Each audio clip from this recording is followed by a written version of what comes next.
નરસિંહ મહેતા સરોવર એક વર્ષથી અંદાજે ખુલ્લું મૂકવામાં આવ્યું છે.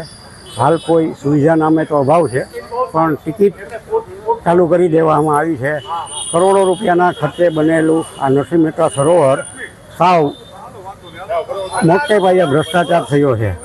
હાલ જ્યારે તળાવ બનાવવાનું હતું ત્યારે રોડ ઊંડો કરી તળાવને ઊંડું કરી અને બનાવવાનું હતું, તેને બદલે લાખો ટ્રેક્ટર બહારથી માટી લઈ આવીને નરસિંહ મહેતા સરોવરમાં રોડ બનાવવા માટે પાથરવામાં આવ્યું.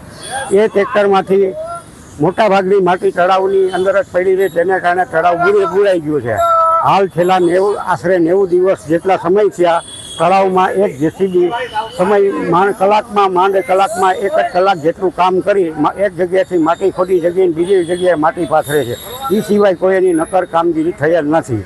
જે તમે આ પાછળ નરસિંહ મહેતાની જે મૂર્તિ જોઈ રહ્યા છો તેમાં પણ લાખો રૂપિયાની ગેરરીતિ થઈ હોય. જીમના સાધનો તો તેમાં પણ મોટો ભ્રષ્ટાચાર થયો હોય.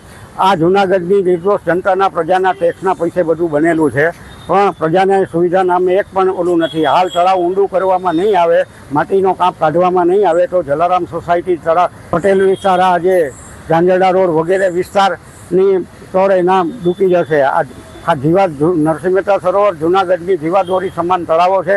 એને પાણી હોય તો જ આ આજુબાજુના વિસ્તારોમાં પાણીનો પુરવઠોના તોડ સાજા થશે, બાકી હિજરત કરવાનો વારો આવે એવી પરિસ્થિતિ થયેલી છે. હું અહીંયા ઘણા ટાઈમથી વોકિંગ કરવા આવું છું સવારે, પણ આ જે બંને જોવાનું છે અહીંથી પહેલાં તો નીકળી છે, પહેલાં તો એકદમ વાસ આવે છે. બીજી વસ્તુ તો એક જેસીબી કેટલા ટાઈમથી અહીંયા એમને પડ્યું છે. એક જેસીબીથી આટલું મોટું તળાવ છે એ ઊંડું થવાનું છે કે ખાલી કામ દેખાડવાનું જ છે?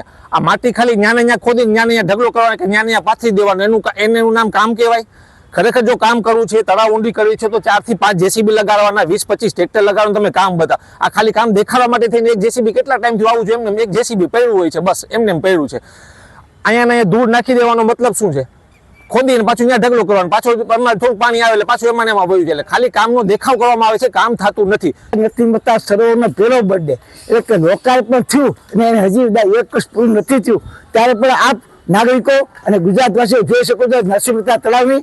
આને તળાવ કહી શકાય, પાણી સાવ ઓછું છે, ચારે બાજુ પથ્થર છે, અને આ તળાવને ચોમાસા પહેલા ઊંડું કરવું અને વધુ પાણીનો સંગ્રહ થાય એની કોશિશ માટેની મહાનગરપાલિકાએ જેસીબી ઉતારેલું, પરંતુ છેલ્લા 2-2.5 મહિનામાં આ જેસીબી કેટલા કલાક ચાલ્યું કોને ખબર નથી.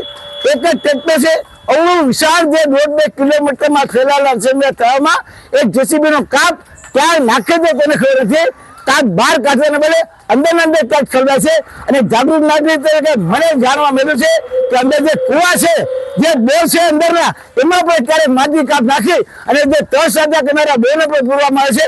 એક ટ્રેક્ટર કેવી રીતે કાપ બહાર કરી શકે? તો જાગૃત નાગરિક તરીકે જૂનાગઢની જનતા એક સવાલ કરે છે કે આ જેસીબી કેટલા કલાક ચાલુ? હજી સમય હતો થોડું વધુ ઊંડે થઈ શકો, પણ ઓછામાં ઓછો સમય આ જેસીબી ચાલુ છે.